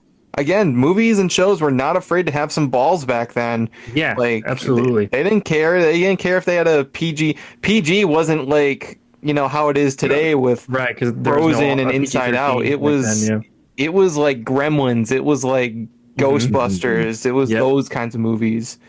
So yeah, I feel like Raiders is, I mean, pure viewing. Even if you're not getting into the horror genre, it's just pure viewing in general. Yeah, totally. Definitely. it's 100% enjoyable visual pleasure the entire time. While Temple of Doom falls on a lot of people's lists as like the worst of the three, mine included, because I really enjoyed Last Crusade. I think more than favorite. Temple of Doom. That's my to be honest. But I mean, it did have some like graphic imagery in it that I just never thought of those as horror. But so that, I mean, that's why I like these lists though, and getting guys like you on that just think outside the box a little bit, something like that, because I would have never considered it more horror based. I always think of it as action adventure. But I mean, when you really boil it down, I can see now there's some horror element.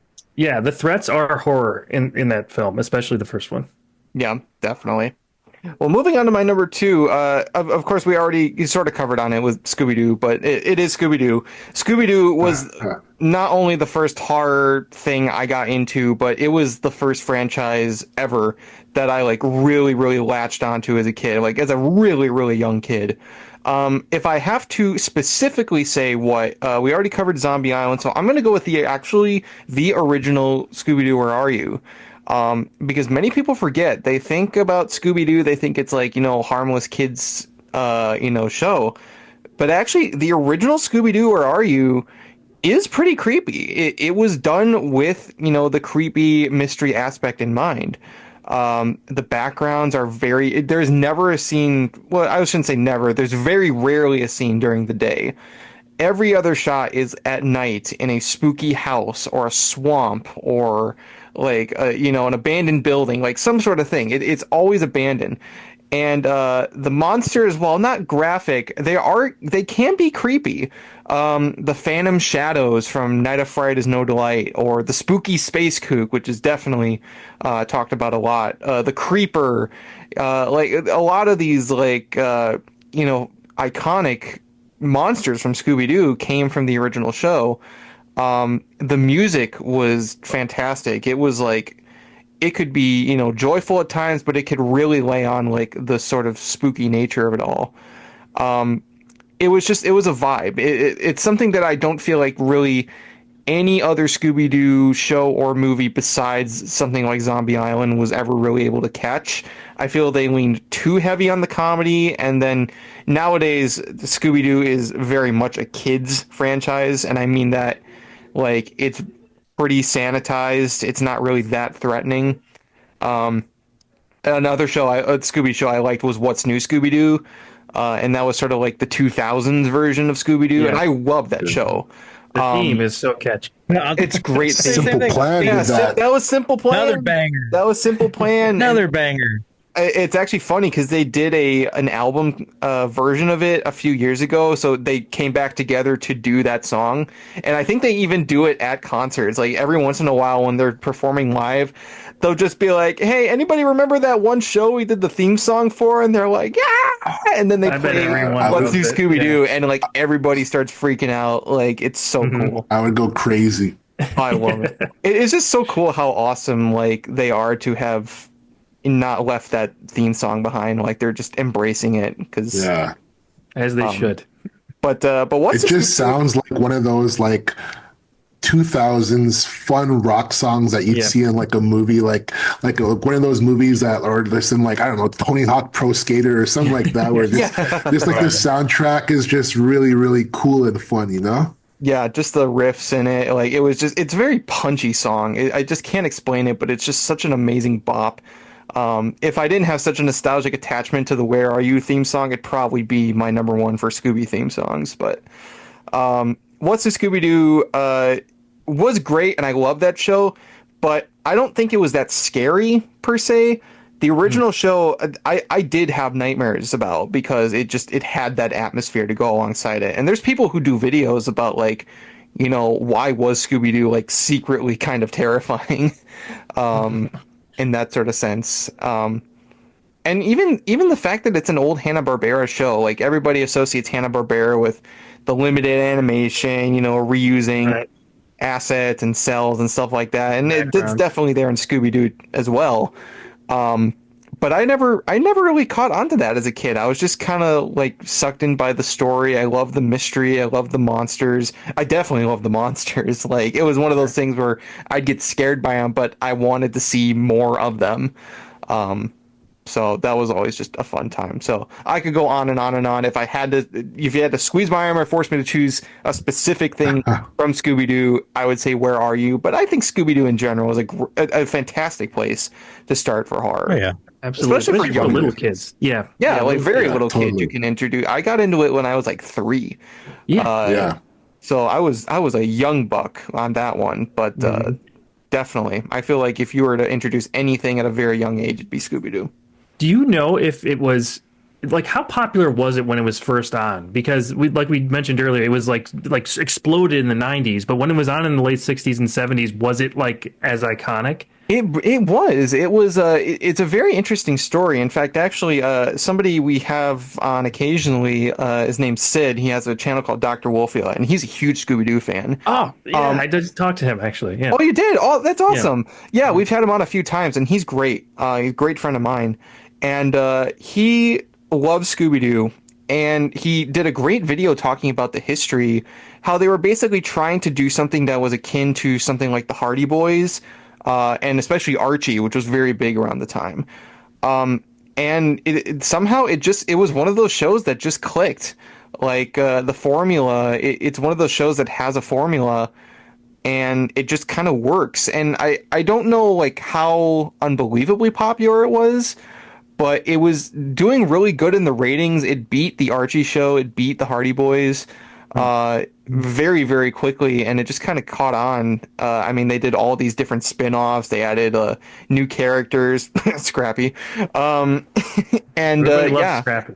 By the 90s, I mean, old cartoons in the 90s, you know, Looney Tunes, Tom and Jerry, Scooby-Doo, they were getting an explosion. You know what? This is a little bit off topic. Just let me talk about this for 1 second. So, like, those, like, it became so self-aware in the 90s. Like, we talking about the recycled background and stuff. They would point that out in those original commercials for Cartoon Network. Do you guys remember the big game that they used to do where they have footage of, like, the Looney Tunes against each other, and they would be scoring touchdowns or whatever, and they would make all these graphics that look like the Super Bowl and stuff? Yeah. That was an age that I don't think we'll ever get again, because they put such a spotlight on those old shows and made you love them in a deeper way than when they were first aired or showed in theaters in, like, the Looney Tunes case. Because it just brought you into, like, the tropes, and you were a part of the joke, and also appreciated it for what it was as an art piece. Like, we're never going to get that again. And I feel like a lot of people our age are connected to those shows because we were exposed to it at that time period when they were, like, delving deep into, like, the behind the scenes of it all. And, you know, like, those Cartoon Network, like, you know, like, I guess they're spoofs of, like, ESPN specials or whatever, but, like, you know, they would see them, you know, like, getting lunch or something or getting coffee, and all the characters are just hanging out together. They made it feel real, you know. We're never going to see that again. That was the great thing, and you're totally right. We aren't going to see anything like that again. It's just it's a bygone era. I feel like the 90s was the first decade that really had, like, nostalgia for something in the past. Like, nostalgia really came into the public conscience by the 90s, because stuff like that, you know, the kids who grew up with those old cartoons, you know, suddenly they're adults and they have kids of their own, so they're like, hey, wait a minute, we should reintroduce this. And that's even what the whole idea of Cartoon Network was at first. Was that, like, we have access to all these cartoons, we want to reintroduce them to a new audience, and that's why the Cartoon Network got made in the first place. In terms of Scooby-Doo, I mean, I think it was just, you know, it reached popularity in the 60s and 70s. It kind of died out by the 80s because you had a lot of sort of out there oddball ideas that didn't really land. But by the 90s, it was like, we have a chance to not only reintroduce this, but reinvent it. I think that was just the era where they really, really got, like, into the kick of, let's actually bring this back. And thankfully, because Zombie Island was so popular, honestly, if it weren't for Zombie Island and a pup named Scooby-Doo, I don't think Scooby-Doo would really be as popular as it is right now. Like, it probably would be among, like, the Flintstones and the Jetsons, is like, yeah, we remember that, but it's not really, like, as popular. But Scooby-Doo got lucky. It got really lucky. Frank Welker, I mean, he's been doing the voice of Fred since 1969, and he's still doing it. That's commitment. Still killing it. Yeah. It's a long run. Oh, man. Yeah, I mean, all the voices he's done, though, I mean, he's still doing quite a few going through. He's still doing stuff for Transformers that I'm aware of. He may not be playing Megatron anymore, but I think today, the day of recording this, I think, is his 79th birthday? I think so. Happy birthday. Yeah, happy birthday. Happy birthday, Frank. Yeah. So, yeah, Scooby-Doo, I love that whole franchise. But I have to say, Where Are You is my personal recommendation for that. So that's my number 2. Nick, what do you got for number 2? It's a movie, and I'm sure you guys have heard of it. Whether or not you've watched it, I don't know. But it seems to fly under a lot of radars anymore. But The Witches from 1990. So great pick. Kids movie, but terrifying. Because of what they were able to do with the special effects at that time with the movie. You know, a lot of it, again, was prosthetic stuff, so you know that's there. It's like, holy shit. Like, oh my God, that's terrifying. So The Witches was a fantastic movie. Again, maybe it's just a generational thing. Like, I could totally see a lot of parents nowadays who didn't grow up maybe in that time period, you know, like, for instance, like we talked about earlier, I was watching you know, Child's Play at a young age, you know, totally far left field from everything else we've talked about. But, you know, The Witches, not too far left, but I mean, it's really getting close to that fence, I think, for some kids, especially nowadays. But I could totally see this being something that a lot of kids could still really enjoy. Like I had my daughter watch it when she was, I think, 8, if I'm not mistaken. I can't remember. It's been a while. She's 15 now, if that tells you anything. So it's been a minute. Pretty sure she was around 8 though. But man, that film, like she loved it. So I really think it's just the household you come up in, and like what you think your kids can really handle. But I highly recommend The Witches. I really think if you got a kid who's interested in, a little bit of horror stuff, but you want to like kind of boost them up a little bit from like, say, Scooby-Doo or something, the cartoon, or even the movie, because the live action movies weren't, super terrifying. Obviously, they didn't want to make that. That's not what Scooby-Doo is. I think this is maybe the next level up. I think that'd be okay for them.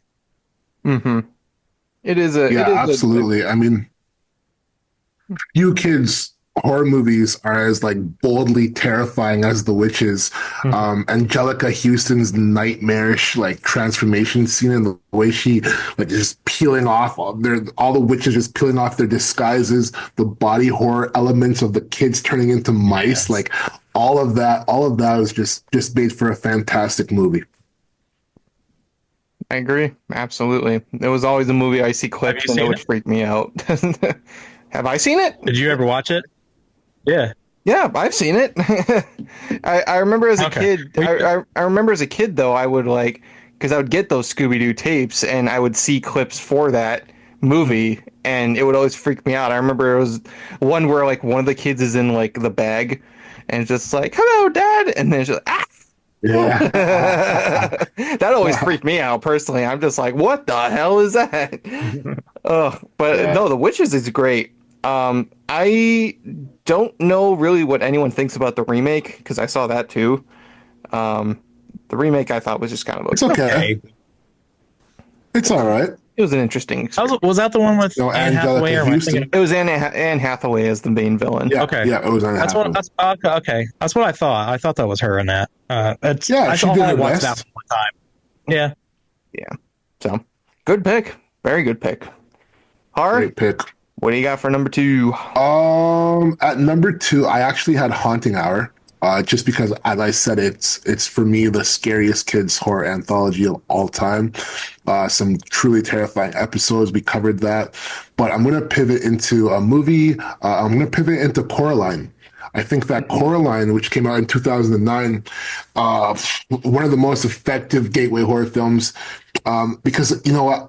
I don't feel like it relies on like such cheap like jump scares. It's just deeply unsettling from like start to finish. Yes. There's so many elements of horror like that, just outside of the obvious ones being like the other mother and the doppelgangers. There's so many other elements of like horror, family trauma that come out in that movie that just it resonated with a whole generation of kids that credited to kind of piquing their interest in horror.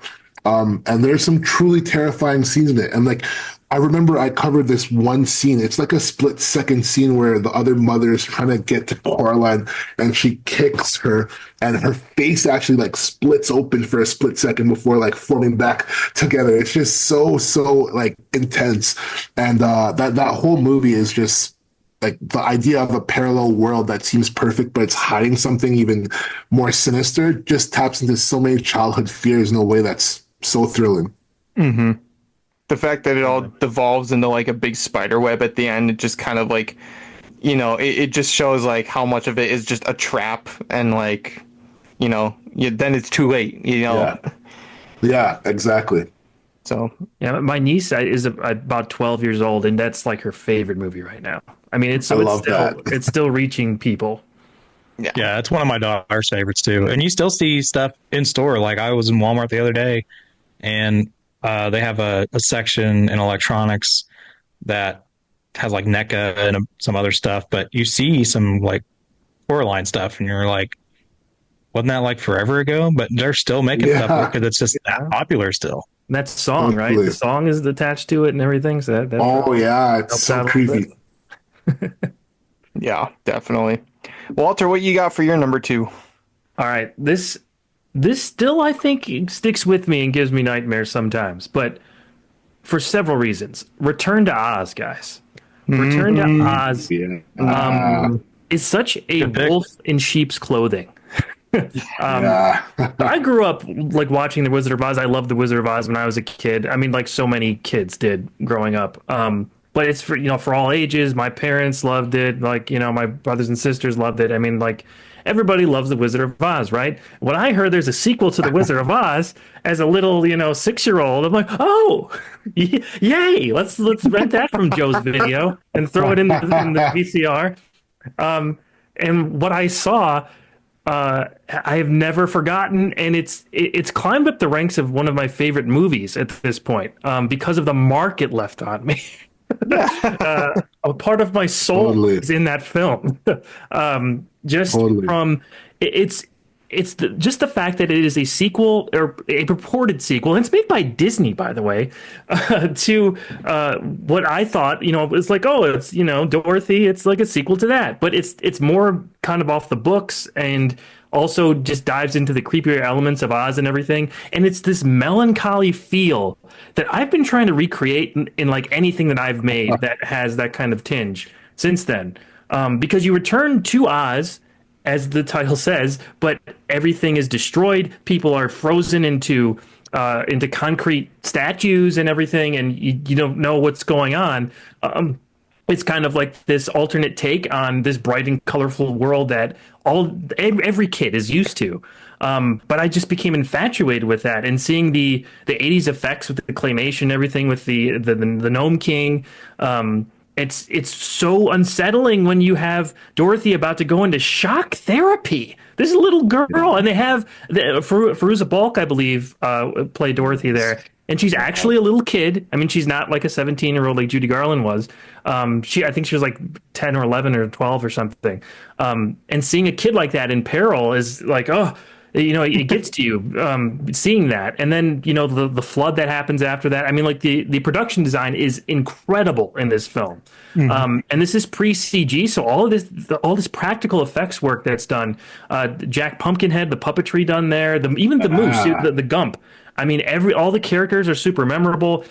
Seeing the Scarecrow come back was like this light in the darkness for me because I'm a huge Scarecrow fan. I loved the Scarecrow from the original film.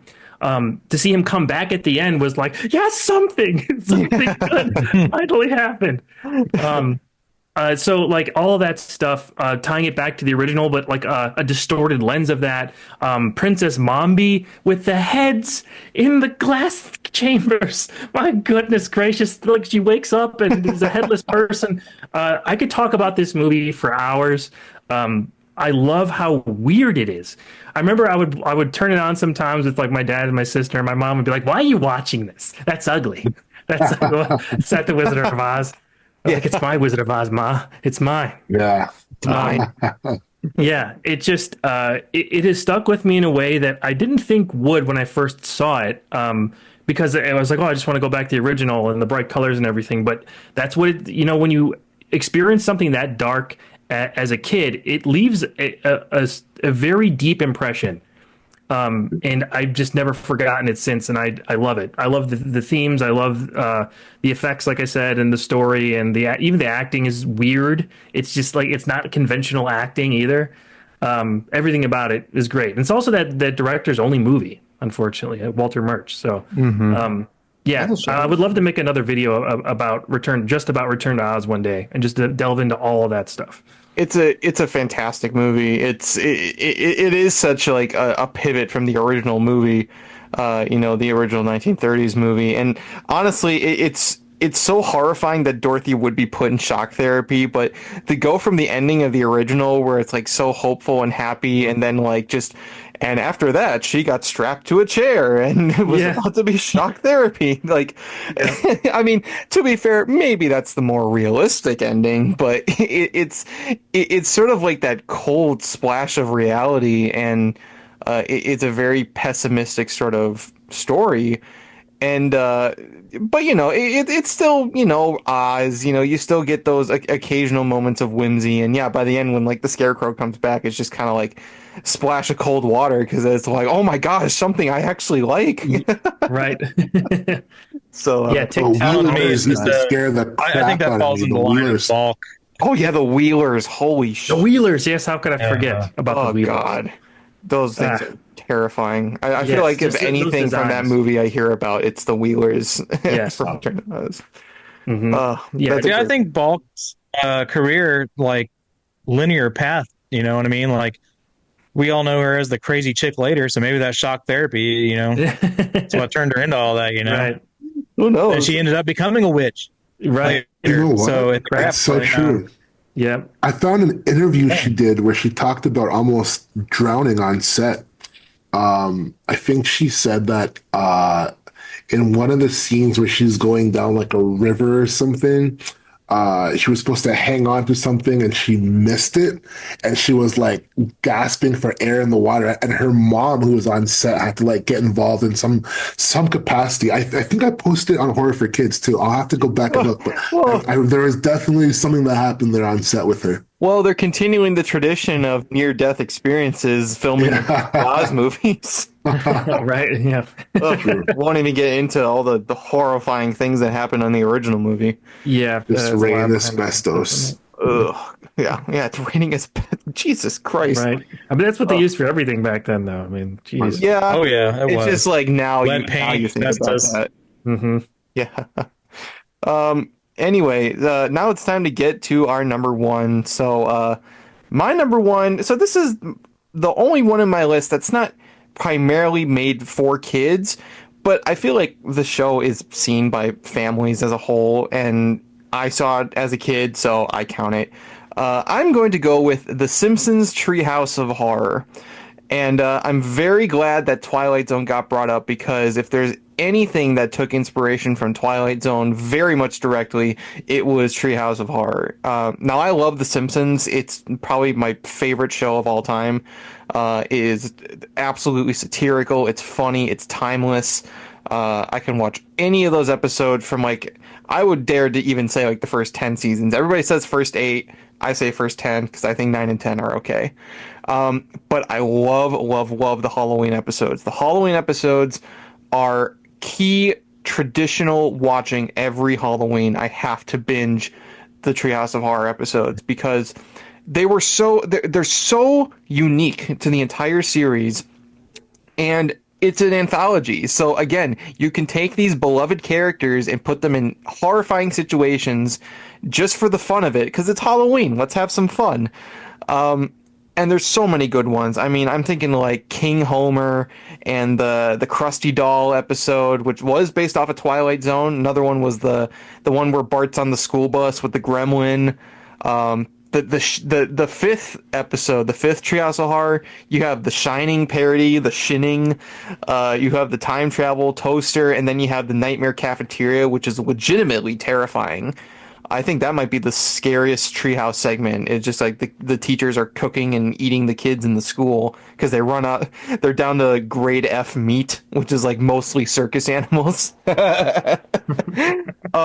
It's so good. You have classic lines like Homer staking the vampire Mr. Burns, and then you just have Elisa coming. It's just Dad, that's his crotch. Oh my God. I don't want to go too deep into it because I could be here all day quoting just my favorite moments, favorite segments, favorite episodes. But if you want the perfect Halloween specials to watch around Halloween, and there's an abundance. There's God, how many seasons of Simpsons now? And they've done a Halloween episode every single year. You have prime, binge viewing pleasure in Treehouse of Horror. So that is my number one personally. I think it's absolutely perfect. And it may introduce you to many classic horror movies and stories 100%. That is so cool. I remember I was never allowed to watch The Simpsons, which was a huge bummer. But I knew, because my friends in the schoolyard, I knew that they had some kick-ass Halloween episodes, and you best believe I was sneaking in my basement to watch those, right? So I tried to catch as many as I could as a kid, but I know they were awesome. Great pick. 100%. You can watch them now, sir. Get to it. Oh, and I do. Yeah, You honestly, know what? I've collected a couple of them. I think I stopped at like 11 or 12 or something, but there's so many of them. yeah, the all there's like 30 something. It's insane. I don't really watch the new episodes of The Simpsons now, but I do still tune into the Treehouse of Horrors. Like that's the only time I will go out of my way to turn on Fox and watch the new Simpsons is for the Treehouse of Horrors. But the classics, I mean, you got like The Raven.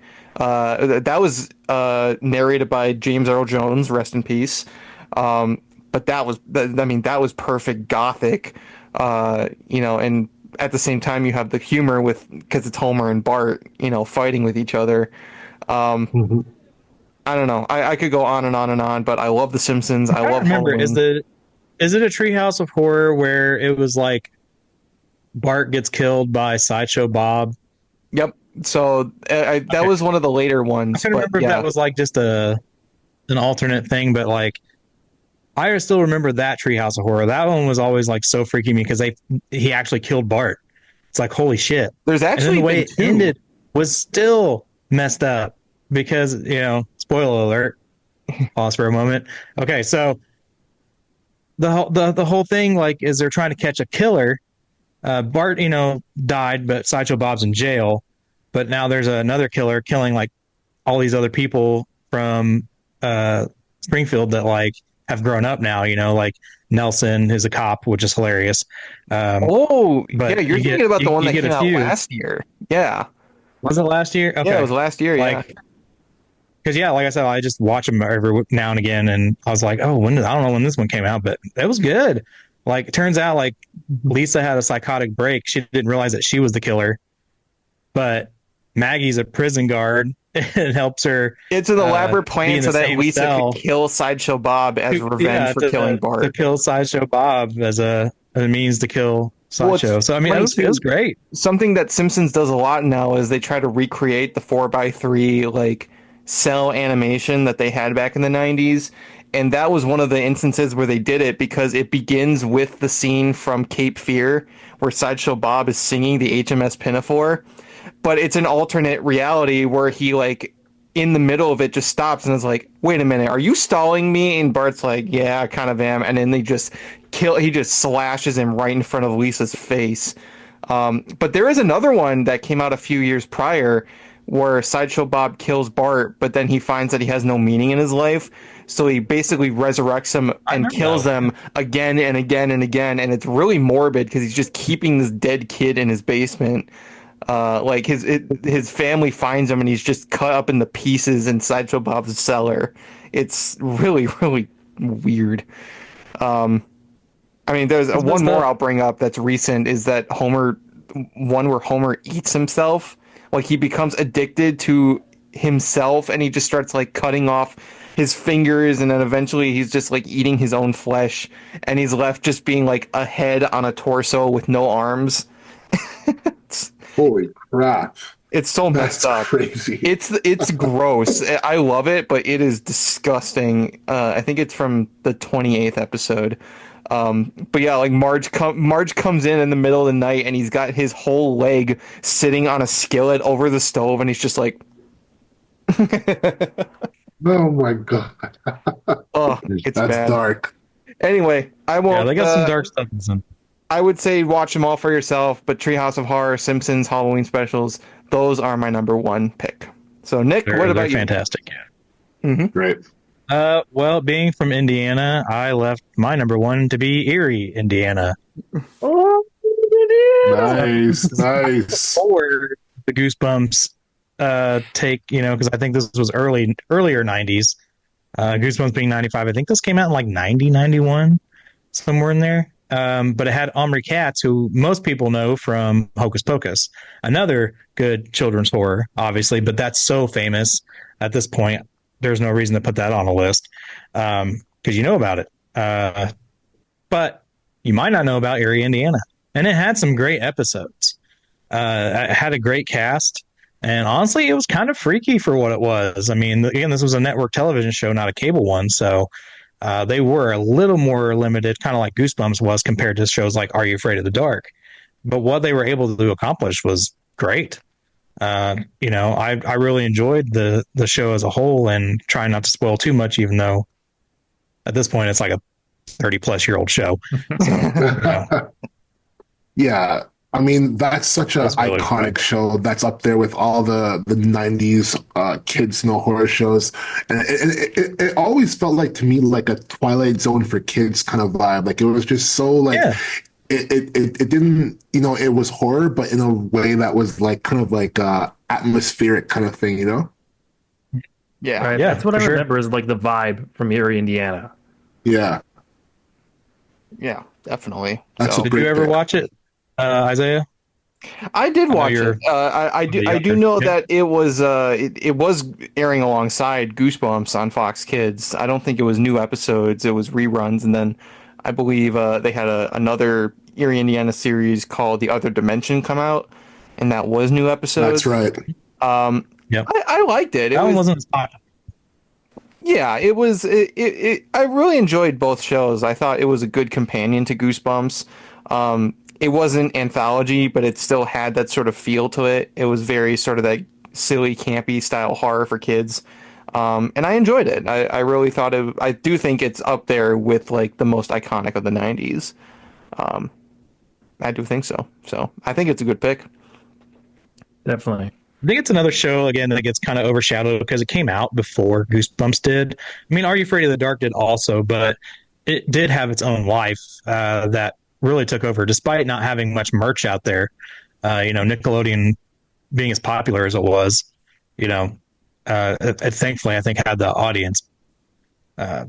And Erie, Indiana, kind of, I feel, set the tone a little bit for network television stuff to give other ones a chance.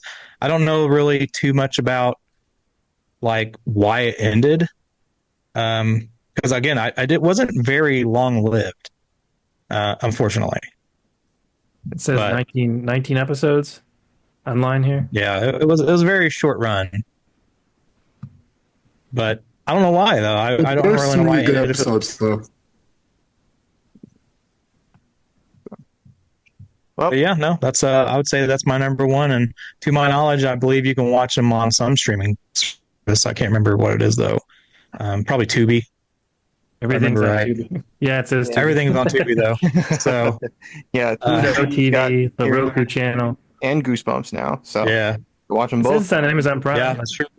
Oh, Amazon Prime too. Oh, okay, there you go. This is what it Awesome. says. Wonderful. Alrighty, horror. What's your number one?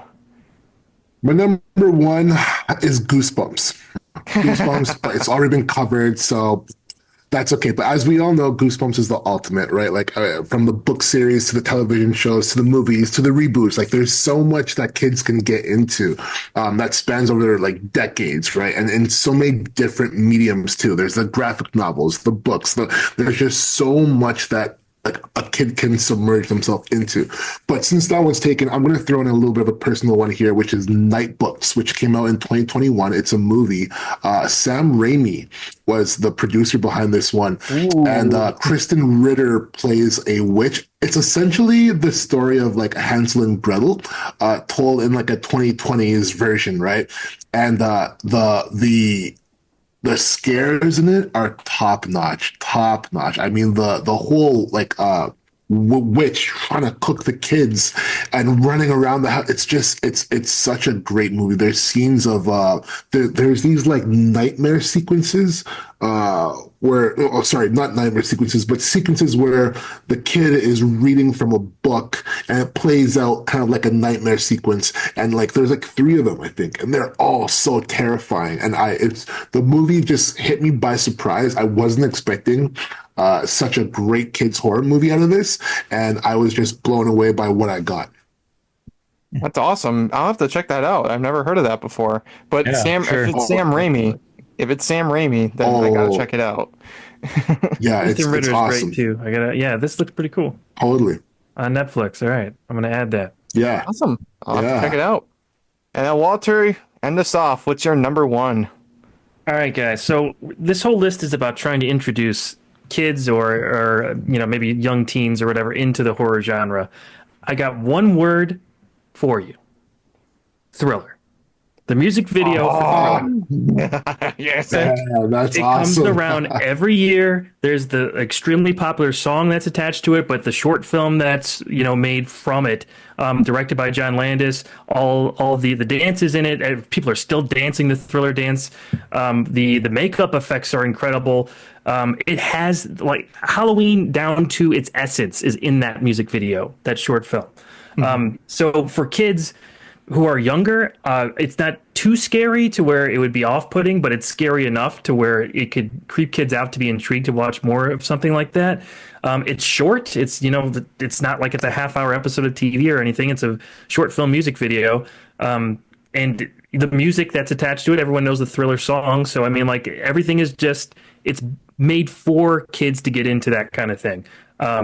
I don't really have too many other details about it because it's just, I feel like it's kind of a mic drop moment. I wasn't expecting that one, buddy. Yeah, it's all Honestly, baked in there.